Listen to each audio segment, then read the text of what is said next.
У башкир в их фольклорных традициях, как и у многих народов Евразии и Северной Америки, бытуют мотивы олень-небо, олень-солнце, олень-земля.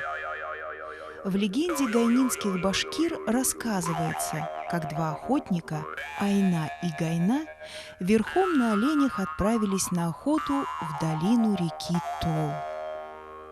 Вдруг их олени стали топтаться на месте и бить копытами землю. Земля треснула, и наружу вырвался огонь. Открылся вход в пещеру, в которой хозяйка огня Тул-Ава спрятала солнце, завалив вход огромным камнем. Батыры освобождают солнце из заточения и, повесив его на рога одного из оленей, переносят на другой берег реки Тол. Там отпускают солнце, и оно, поднявшись на небо, озаряет землю и весь мир.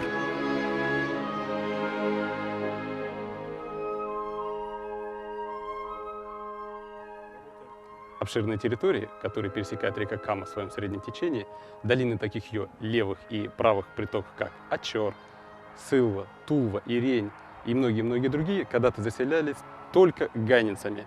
Ганинцы – один из древнейших этнических компонентов башкирского народа.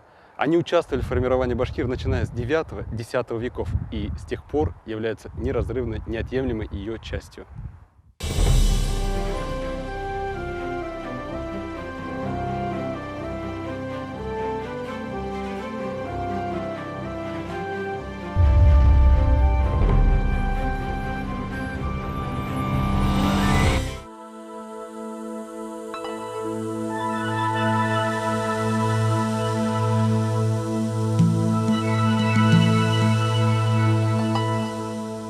Первоначально башкиры-ганинцы проживали намного западнее современного компактного расселения, на территории Южного Закамья. Здесь ганинцы совместно с другими древнебашкирскими племенами Юрми, Юрматы, Еней, Буляр и другими составляли страну, известную в трудах западных путешественников как страна-паскатир, то есть страна башкир. Племена, проживавшие в этой стране, составили вместе с ними ядро древнебашкирского этноса.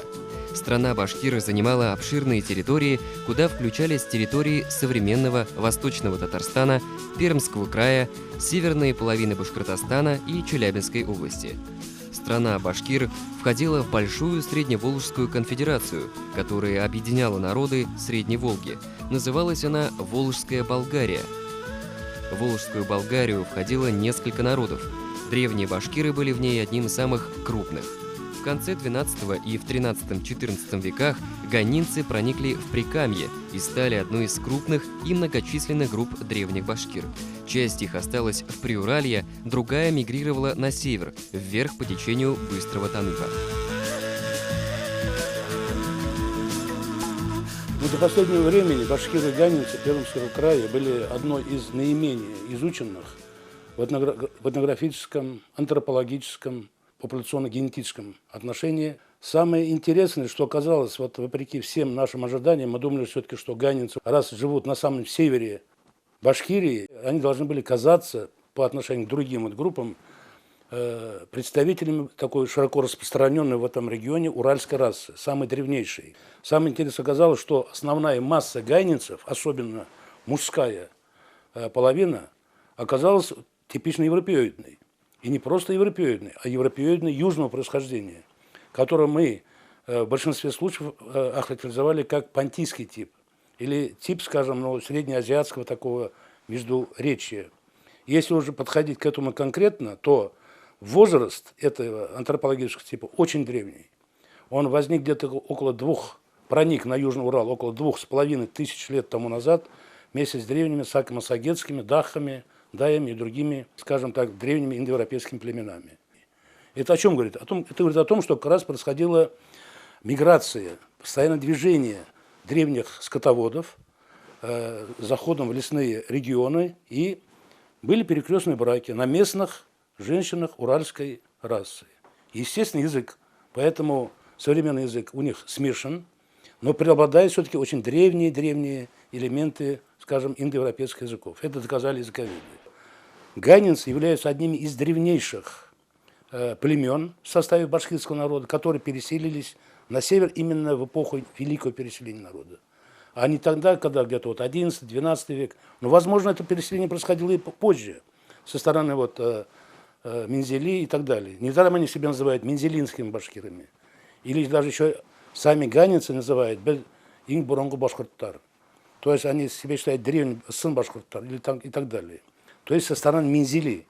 И оттуда, когда они переселились, возможно, вот на свои древние земли, а возможно еще, а до того их отжали вот как раз вот гунны-сарматы. Вот такая теория на данный момент оправдывает вот такой вот антропологический состав женского и мужского населения.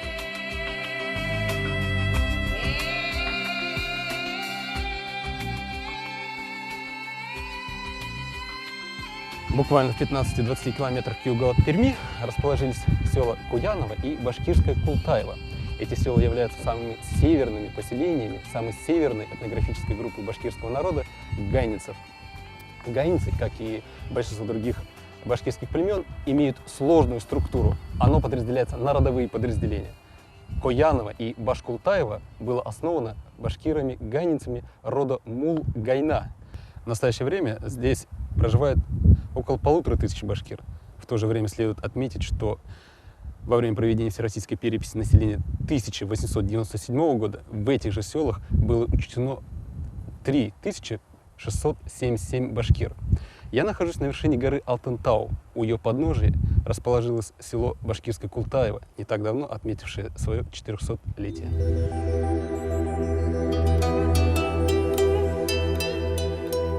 Несмотря на то, что села Башкирское Култаево и Каяново находятся далеко от основной территории проживания башкир и к тому же в окрестностях крупного города, местные жители пытаются сохранить память о своих предках, изучают архивные документы, восстанавливают свои родословные шежере. Я многие годы занимаюсь изучением истории села. В истории села очень много разновидностей и кривотолков, как со стороны власти, так и со стороны народа. Говорят, что мы то есть от головы идет, от слова голова идет. Вот. Но я не согласен с этим. И по историческим документам, найденным как в Государственном архиве Башкирии, так и в Пермском государственном архиве, мы значимся издревле башкирами. Мы являемся муллинскими башкирами, хотя нас многие издания называют муллинскими татарами. Но это обратное явление. Я доказываю всем, что ревизские сказки XIX века доказывают, что мы в переписные листы царя вошли башкирами.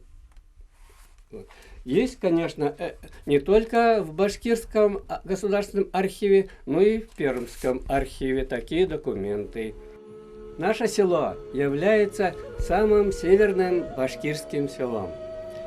Нам бы хотелось развиваться вместе с Башкирией, со своей родиной.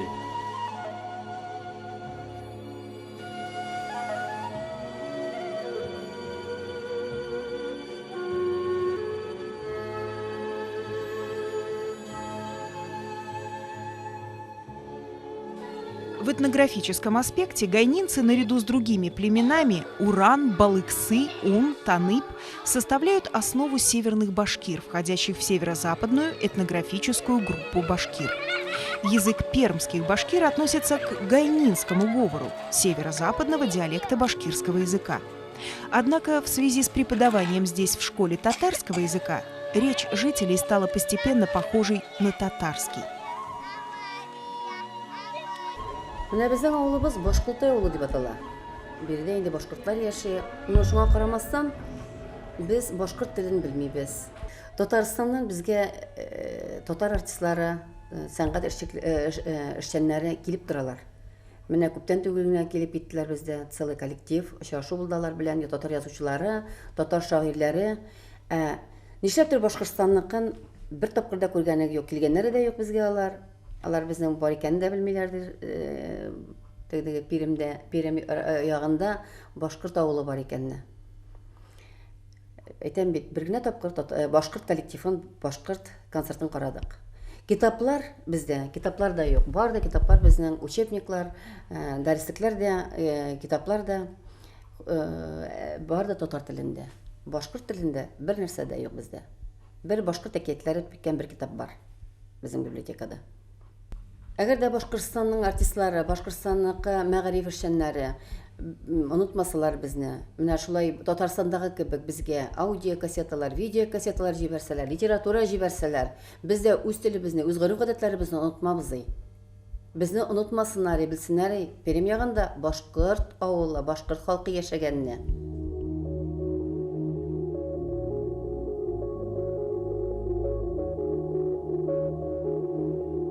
Появление на землях ганинцев во второй половине XVIII века Шермиитского медиплавильного и других заводов внесло в жизнь ганинцев заметные перемены.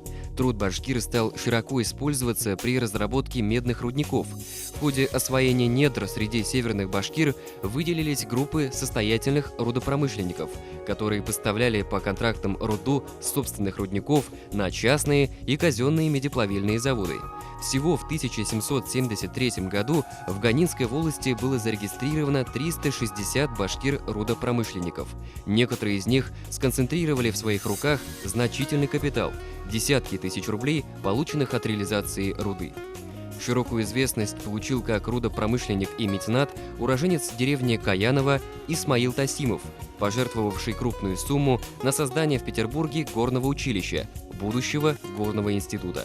Его родственник Микаил Тасимов состоял до января 1789 года в купцах Третьей гильдии города Перми. Мен үзем хәзерге вакытта Каянова мәктәбендә татар теле һәм әдәбияты укытучысы булып эшлим. Ләкин без үзебезне башкорт дип саныйбыз, мен үземне дә Себер башкорты дип саныйм. Нинди телдә сөйләшүгә карамастан, без барыбер үзебезне башкорт дип саныйбыз. Каян авылында яшәүче халыклар үзләрен күп вакытлар татар дип санасалар да, соңгы вакытта менә үзләрен Исмаил Тасимов турында белгәч, башкорт дип санаучылар күбәйде. В настоящее время среди башкир Пермского края наибольшее распространение имеют два языка – русский и татарский. Влияние татарского языка более сильное, чем влияние башкирского. Это является следствием прежде всего того, что школьное образование среди башкир Бардымского и Пермского районов уже давно ведется на татарском языке. Во многом именно несовпадение языковой и этнической идентичностей способствовало сокращению башкирского населения, зафиксированное Всероссийской переписью 2002 года. Первые годы советской власти, особенно в 20-е годы, когда происходило формирование национально-культурных институтов у пермских башкир и в Башкирии, становление национального образования, конечно, Республика Башкирия не оказала в тот период должного влияния на те процессы, которые происходили в нашем регионе. И поэтому не случайно вся система образования оказалась выстроенной на татарском языке. И татарская интеллигенция достаточно мощная оказала влияние, потому что учительские кадры готовились в Казани, приезжали в Пермский край. И вот формирование литературного языка башкирского, оно привело к тому, что ганинцы не нашли себя в этом новом башкирском литературном языке, и свой диалект они посчитали близким татарскому языку. И вот мы наблюдаем, что, допустим, в 30-е годы в деревне Каяново было открыто татарское педучилище, и она стала центром вообще татарского образования в Пермском крае. И постепенно происходит, что вот в той же деревне Каяново в конце 19 века, это башкирская деревня с небольшим числом татарского населения, в 1926 году уже половина на половину, а в настоящее время уже значительно больше тех, кто считает себя татарами. До прихода русских основным занятием ганинцев являлось отгонно-пастбищное скотоводство. Они держали лошадей, коров, овец, коз, домашнюю птицу, промышляли охотой, рыболовством, сбором меда диких пчел, щипанием хмеля. Ганинцы первыми из башкир занялись земледелием. К концу 17 века хлеб, выращенный ими, уже был товарным и продавался в Соликамске. Во второй половине 19 века на смену бортничеству пришло ульевое пчеловодство. Охота не играла уже заметной роли в жизни осетинских башкир. Об уровне развития земледелия свидетельствует и число мельниц – 33 на 30 башкирских населенных пунктов. Под влиянием русских местное население начало активно осваивать овчинное, пимокатное, кузнечное, экипажное, смолодегтярное и кулиткацкое производство. Количественный и качественный рост промыслов и ремесел способствовал развитию торговли и формированию в башкирском обществе зажиточной прослойки из числа родовой аристократии. Если раньше, в XVIII веке, состоятельные ганинцы получали большие доходы от рудокопства, то в XIX веке они сосредоточили в своих руках большое число торговых лавок и промышленных заведений, в которых трудились башкиры. Ганинская волость находилась на самом севере исторического Башкортостана, и поэтому ганинцы первыми подверглись колонизации. Существовали три направления колонизации. Это крестьянская колонизация, горнозаводская колонизация и церковно-монастырская колонизация. Ярким примером крестьянской колонизации является переселение башкирского населения из деревни Култаево в Баш-Култаево. Сейчас в деревне Култаево проживают в основном русские, а в деревне Баш-Култаево проживает башкирское население. Следует отметить то, что ганинские башкиры, будучи неотъемлемой частью башкирского народа, всегда и вместе участвовали во всех восстаниях, начиная с 17 века, кончая крестьянской войной 1773-1775 годов под предводительством Емельяна Ивановича Пугачева.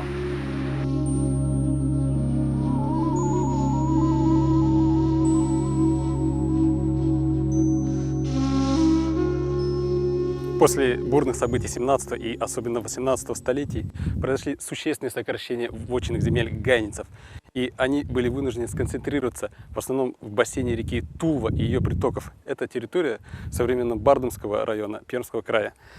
Однако сокращения, сужения вотчинных земель башкир в Прикамье были настолько существенными, настолько серьезными, что часть ганинцев навсегда покидает свою родину и расселяется в других частях исторического Башкортостана. Та часть ганинцев, которая ушла на восток, в долину реки Бисерть и Уфа, стали называться бисерганинцами.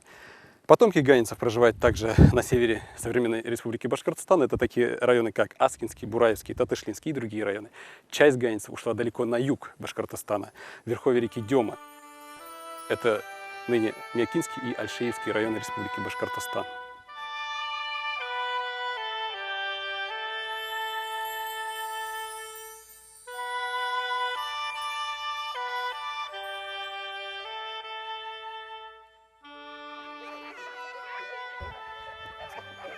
Село Гайнямак является одним из крупных в Альшеевском районе. Оно и в прошлом являлось не самым маленьким поселением. Так, когда-то оно было центром одноименной волости Белебеевского уезда. Село Гайнямак основано башкирами-ганинцами приблизительно в 40-е годы 18 столетия на землях другого башкирского племени, племени Менгле. Чуть позже в это же село были заселены татары из сословия государственных крестьян. Анализ всех проводившихся переписей, как в царский период истории, так чуть позже, в советский период истории, показывал, что в этом селе абсолютно доминировали башкиры.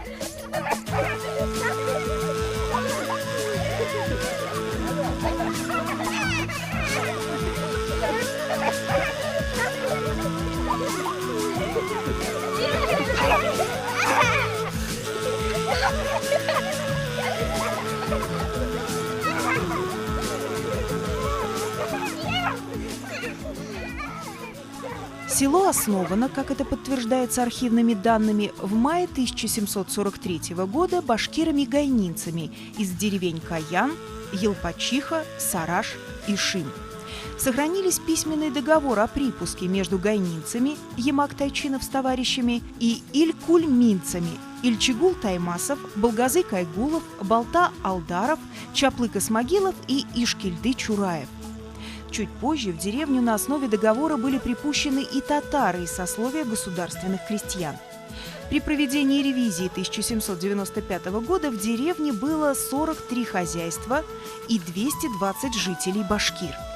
Интересные сведения об этническом составе населения дала ревизия 1834 года.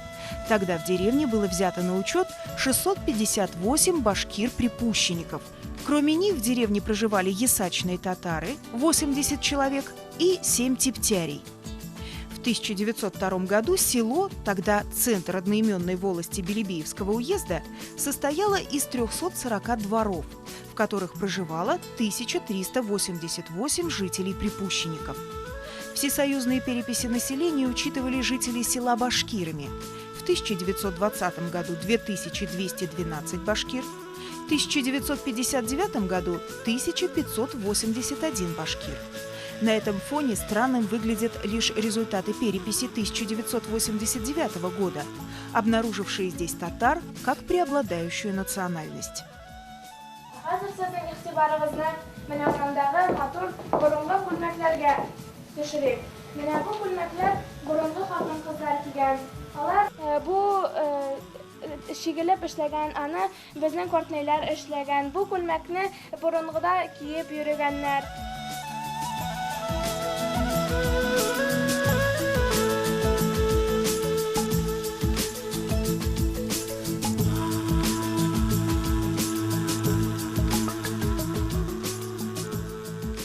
Село Таукай-Гайны Миякинского района – еще одно поселение гайнинцев в бассейне реки Дема. Около 100 лет тому назад жители Таукай-Гайны основали деревню Маулюкай-Гайны. Таким образом, в этих краях имеется 3 населенных пункта гайнинцев. Это Гайниамак, Таукай-Гайны и Маулюкай-Гайны. От самых северных сел гайнинцев, это башкирское Култаево и Кояново Пермского края, до самой южной, это Таукай-Гайны Миякинского района Республики Башкортостан, около 700 километров. В отличие от гайнинцев в долине реки Тулва, где они были вотчинниками, здесь, в Демской долине, гайнинцы становятся башкирами-припущенниками, то есть, сохраняя свою национальную принадлежность, гайнинцы переходят в другое сословие. Башкиры-припущенники – категория башкирского населения, потерявшая вотчинные права на земли, вышедшие из сословия вотчинников в силу тех или иных обстоятельств. Такого рода причинами могли явиться наказание за участие в башкирских восстаниях, продажа своих земель, переселение в другую волость и так далее.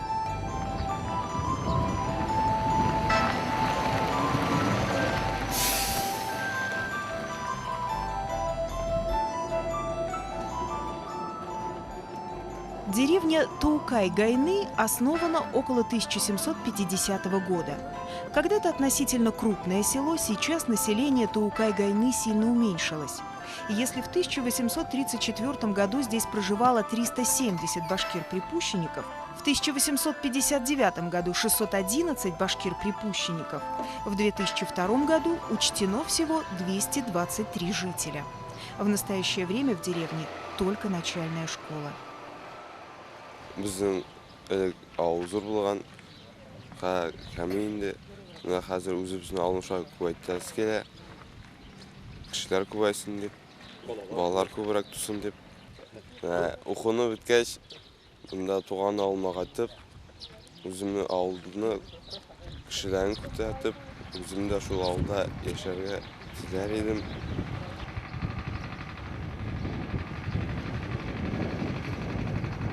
Гайнинцы – это очень древнейшее племя в составе башкирского народа и входящее в состав северно-башкир. И, естественно, вот когда сравнивал я со всеми остальными группами башкирами, и с западными, и с восточными, и с южными, то наибольший комплекс признаков, близких к другим группам башкир, оказался близкими к, как ни интересно, самым древнейшим родам и племенам башкир. Это усергане, бурзяне, кыпчаки. Самое интересное, вот кыпчаки, усергане. Вот 2 компонента, это очень древнейшие. То есть они еще в те времена, возможно, уже были. И также они близки очень и по преданиям к минцам. Вот Демского района, по бассейну реки Демы. Даже там остались деревни вот, Малая Гайна, там, Гайналяр и так далее, и так далее. Там этнонимы, топонимы связаны с этнонимом Гайн. И если вдуматься, то перевод слова «гайна», перевод его все по-разному, конечно. Ну, все так противоречивые. Но она переводится как, с фарси если взять, то переводится как «тысячи». Гайн, от слова «гайн». Если так подумать, то минцы – это минглярь. То есть мин-ру, то есть это как раз мин-кише была группа народа, там боевая единица была, мин. Стало быть, они даже древнее вот этого тюркского названия.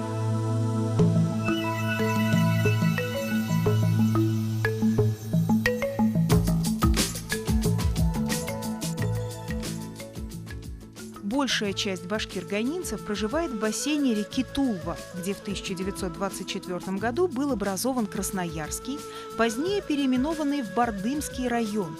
На территории этого района башкирами основано около 60 сел и деревень, что составляет более 90% ныне существующих поселений этого района. Поэтому не случайно Бардымский район общественностью и государственными органами как Пермского края, так и Республики Башкортостан признается как самый башкирский среди районов Пермского прикамья.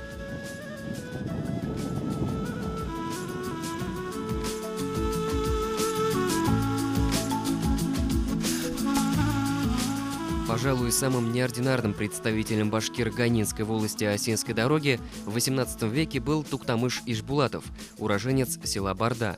Он был крупным и влиятельным башкиром-вотчинником, известным рудопромышленником и занимался торговлей. Будучи старшиной ганинского народа в течение 20 лет, Туктамыш Ишбулатов 3 раза выступал в высшем государственном органе Российской империи – уложенной комиссии. Защищая интересы всего башкирского народа, составил наказ от имени выборщиков башкир Уфимской провинции. Ата-бабаларым, кайртәтиләрем, башкортлар менә элек торганнар Кама аръягында. Патша эзәрлекләү аркасында, кысырыклау аркасындалар, мәҗбүри булганнар шушы Кажмакты, шушы җирләргә килеп, Кажмакта авылына нигез салырга. Мин кайртәтием менә Ишбулатов, шу Туктамыш Ишбулатовлар династиясыннан калган инде. Шушы Ишбулатовлар, Суайыргуловлар, Булатовлар шулар катнашында инде менә. Тоже Ишбулатовлар династиясыннан аларда. Без аз гына түгел монда, бик шушы районда таралганбыз. Сараш авылында, Яңа авылында, Башап авылларында. При непосредственном общении с населением убеждаешься, что ганинские башкиры, несмотря на все перипетии истории и на их территориальную изоляцию от основного массива расселения башкир, произошедшую вследствие русской колонизации Северного Башкортостана, продолжают осознавать себя частью единого народа. В то же время ганинцы сумели сохранить свой особый колорит, уникальный говор, культурные традиции. Менә безнең дә авылыбызда ата-бабаларыбызның гореф-гадәтләрен югалтмыйбыз. Без аны саклап киләбез. Менә Түбән авылдагына да күп кызлар, хатын-кызлар безнең түбәтәй басалар. Менә минем кайнам, аның күршесендә Зимасова Нәҗибә апа баса иде, Рангулова Мәдинә әбей, алар түбәтәй бастылар. Инде яшьләрдән килгәндә безнең Рангулова Рәмилә Патибичи баса. Мин үзем түбәтәй басам инде. Менә Мәдәният йортында да без күп кенә вакытта балалар белән башкорт калфакларын чигәбез. Бу түбәтәйне алсак, ул безнең ата-бабаларыбыздан калган тирмәгә охшаган. Элекке безнең ата-бабаларыбыз торган йортлар инде. Түбәтәйләр безнең районыбызга гына хас түбәтәйләр. Мондый түбәтәйләрне башка районнарда чигүчеләр юк. Менә безнең районыбыз элекке әйтем буенча Кажмакты дип аталган инде. Ул килеп чыккан бер хатын-кыз елга буенда казын юганда казы агып киткән инде. Ул елап кычкырырга башлаган Казымакты дип инде. Шуңан килеп чыккан безнең Кажмакты Барда районы. Менә бу үрнәкләр Каз каурые. Өстәгесе менә безнең районның символы чәчәкләре инде. Һәрбер башкорт кызы кияүгә чыкканчы шушылай үзенең булачак ирене түбәтәйләр басып куярга тиеш булганнар. Безнең ата-бабаларыбыздан калган гореф-гадәт. Менә мендәр тышлар инде чигелгән мендәр тышлары. Бу мендәр тыш Мулина белән чигелгән. Мин моны чиктем. Кызым укып чыгып, ияле кияүгә чыгар башлаган шей, кияүгә чыккан шей бер нәрсә әзер булсын дип. Бу мендәр тышы инде.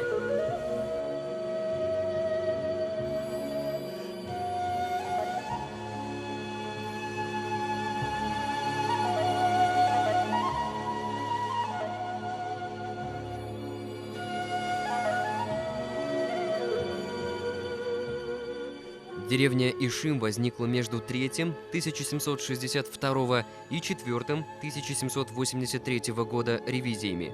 Здесь в 1816 году имелось 59 дворов, где проживал 351 житель.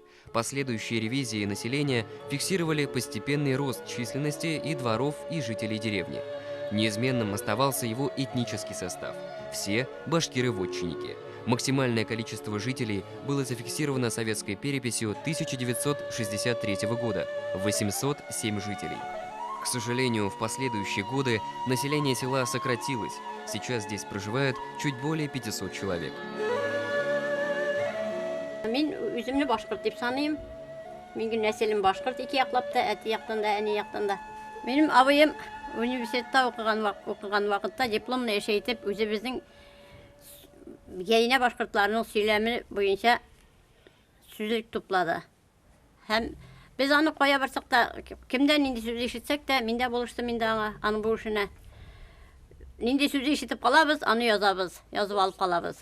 Һәм аңлатмасын тагы язайын да абый. Безнең якта кулланган сүзләр кайберләре Башкортстанда яшәгән башкортлар арасында юк. Мәсәлән, өмеҗе, кураҗиләге, түзлек, агач төбе, киселгән агач төбе, сөгезлин, яңгыр су алчаны. Мин әле үземнең туган ягым тарихы белән кызыксынудан башка тагын шигырьләрдә язам әле. Илия, кызым. Минеке шигырь дәфтәре өстәлдә, шуны әүләй. Шигырь дәфтәрем өстәлдә ята, шуны алып чыгып бир әле. Берәр төрле вакыйга булган, вакыйга уңайынан да язам инде. Төрле темаларга язам. Рәхмәт. Бу шигырем минеке без бит барда яклары дип атала. Сез кайдан дип сорасагыз, без бит барда яклары. Батыр егет Казанбаев Шәриф җан якташлары. Сез кайдан дип сорасагыз, без бит Гәйнә иленнән. Күп мөгалим һәм шагыйрьләр биргән барда җиреннән. Сез кемнәр дип сорасагыз, без бит Гәйнә башкорты. Дошман түгел, патшалар да җиңелмәгән башкортны. Халкым минем бер кайчанда инен, динен сатмаган. Дошман килсә угын алып, туган җирен саклаган. Кунак килсә каршы ала, елмаеп, көлеп халкым. Беркем алдында баш ими, күрсәтә үзенең холкын. Күп мөгазап, кимсетүләр күрмәде минем халкым. Үз җирендә горур булып, мәңге яшә башкортым.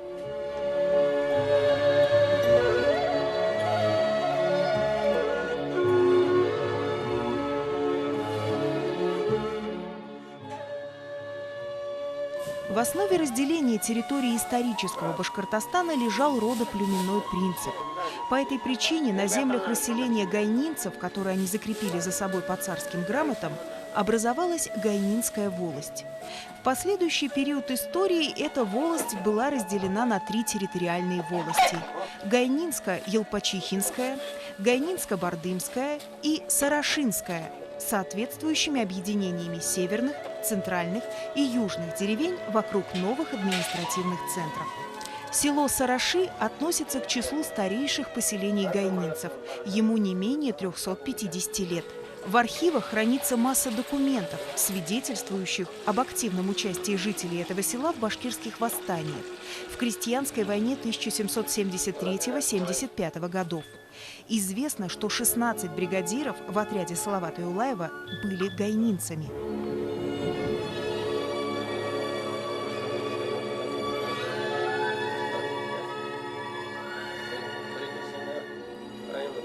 Ким Айтаков и его супруга Мунира – достойные представители гайнинцев.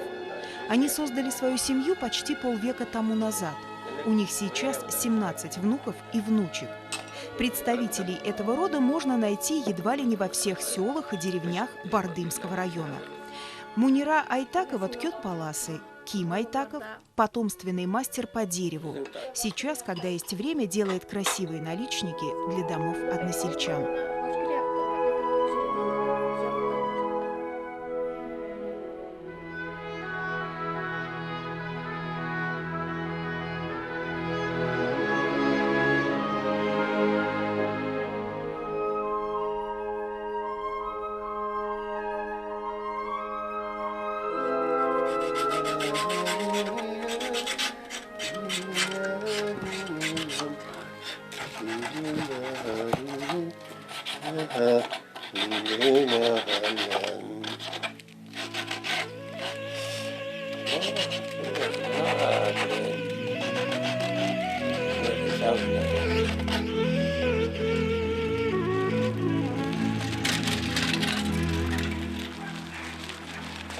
На протяжении XVIII века и первой половины XIX центром Ганинской волости было село Елпачиха.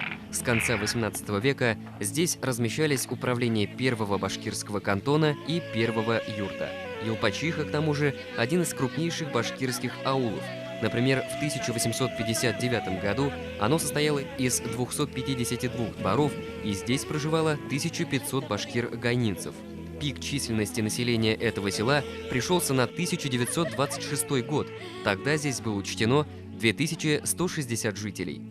У местных жителей до сих пор бытует предание, что их предки были из привилегированного сословия – тарханов. Один из потомков ганинцев тарханского звания, Язеля Расулева, известная в округе исполнительница народных песен и мунажатов. Она также выпустила несколько сборников своих стихов, где с теплотой воспевается родной край. Сіз қойдан деп сұрасағыз, біз өдек ауылынан, бізде туып өскеннернің мың аға көңілінен. Өзі емлі, суы дәмлі, келсең кетесің келмес. Біздің ауыл қайғы білмес, қайғы келсе баш емес. Әмшінің саф суларында, уақ балықлар ойында, қойларда ғана ерсәм де ауылым әр шақ ойымда. Көңілі таудан қарап тұрам, сұқланып ауылыма. Ауылым зор, қала кебек, дан ішшән халықыма. Қазан қолдан жиләк жидым, дәмлі баллысын ғына. Изге шишмә суын іштім, дәмлі татлысын ғына. Туған ауылым güzelлігі, көңілімдә яш шақтан. Башқа жерлер керек түгел, ауылым исән шақтан.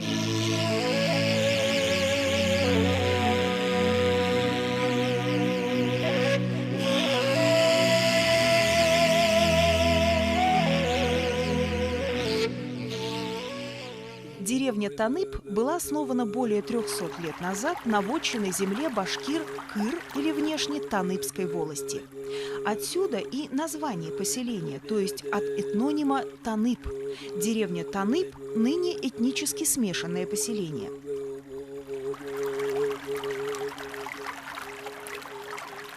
Танып борынға ауылларының берсе. Менә мин басып торган урын, иң беренче менә Кыпчаклардан качып килгән башкортларның Танып буе елгасыннан килгән беренче Арыслан бабайның төп йорты менә шушы территорияда урнашканда инде. Башкортларның менә шушында күчеп утыруларын беренче мәртәбә безнең Гарифулла абый үзенең летописына язып баруын үзем укып күреп белеп әйтә алам. Әлбәттә, биредә иң беренче biz үзебезнең башкорт булуыбыз белән горурлана алабыз. Чөнки безнең ата-бабаларыбыз башкортлар дип әйтәбез. Биредә татарлар күчеп утырулары турында да фактлар бар. Аларны типтәрләр дип йөрткәннәр җирле башкорт халкы. Тибәрелгән халык дигән сүзне аңлата ул. Ә инде башкортларның бу җиргә хуҗа булуын шулай ук бик күп мәгълүматлар раслый.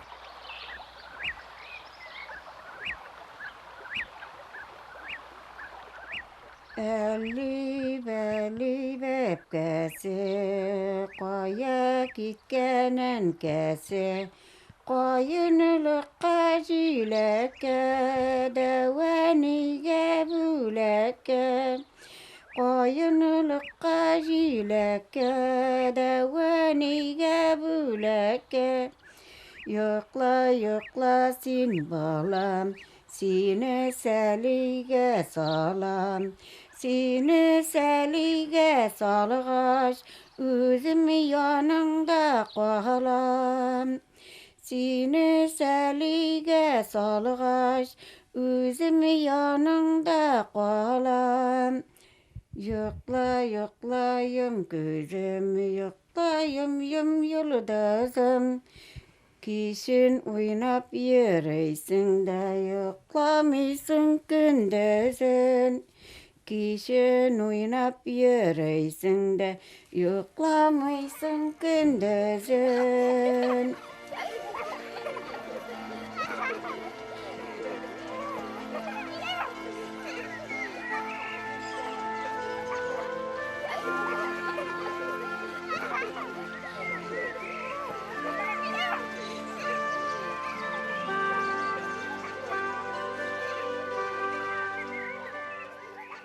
Этническое самосознание этой группы, оно очень сложно. Но вот как ни парадоксально, одной из проблем, связанных с пермскими башкирами, является проблема, которую можно обозначить как дрейф идентичности. И все мы знаем, что в конце 19 века гайнинцы однозначно считали себя башкирами, считали свой язык башкирским. И перепись 897 года учла 34 тысячи гайнинцев. И сегодня мы в Бардымском районе наблюдаем такую ситуацию, когда у нас по переписи 89 года 85% считают себя башкирами, 5% татарами. А уже в следующей переписи, которая проходит через 13 лет, получается, что у нас 30% населения, 30% татары и 60% башкиры. То есть налицо вот этот вот дрейф, изменение этнического самосознания, которые связаны с несколькими причинами. Это изменение отношений к языку.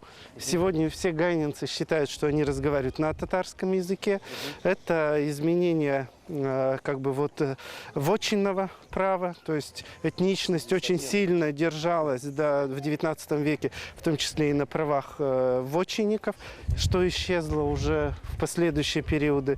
И конечно, вот ориентация культурной и образовательной политики. Сегодня влияние Татарстана, вот и в целом на территории Пермского края, оно выглядит достаточно сильно. Во-первых, это мощная и издательская деятельность Татарстана, и все наши национально-образовательные учреждения в Пермском крае, и в том числе в Бардымском районе, где преподается родной язык, они все ориентированы на образовательную политику Татарстана. Во-первых, это все учебники, которые они получают, это все учебники, которые выпущены в Татарстане, курсы повышения квалификации педагогов, они тоже ориентированы сегодня на Казань. И в плане культурного обмена, концертной деятельности и так далее, конечно, следует сказать, что сегодня вот влияние Татарстана, оно сильно и в Пермском крае, в том числе в Бардымском районе. И в этом отношении сегодня гайнинцы, сегодня вот жители Бардымского района, они находятся, может быть, даже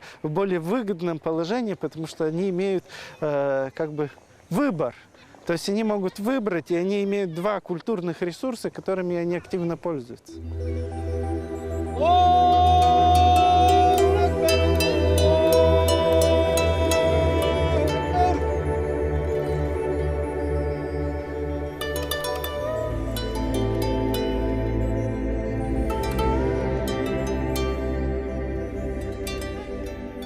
Bizning ilikdan qolgan urf-odatlarimiz, diniy yo'llarimizni saqlov bizning bugungi kunda eng zaruriy, eng kerakli masala deb biz uni qabul etamiz.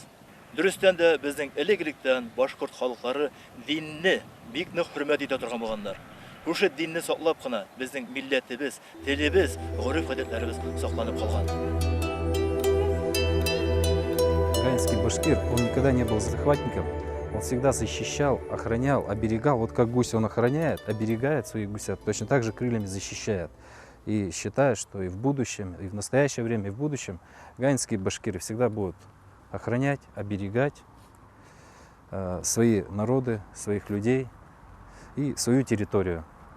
В нашем гребе, точно так же в нашем районе, гаинские башкиры, как гусь, это символ богатства, символ семейных ценностей, символ того, что необходимо оберегать семью, в случае необходимости даже и защищать. На территории района различные народы живут, национальности, и все здесь всегда мирно, дружно жили, а башкиры всегда их охраняли и защищали от внешних врагов, создавали условия для жизни, для богатства, для того, чтобы здесь можно было развиваться.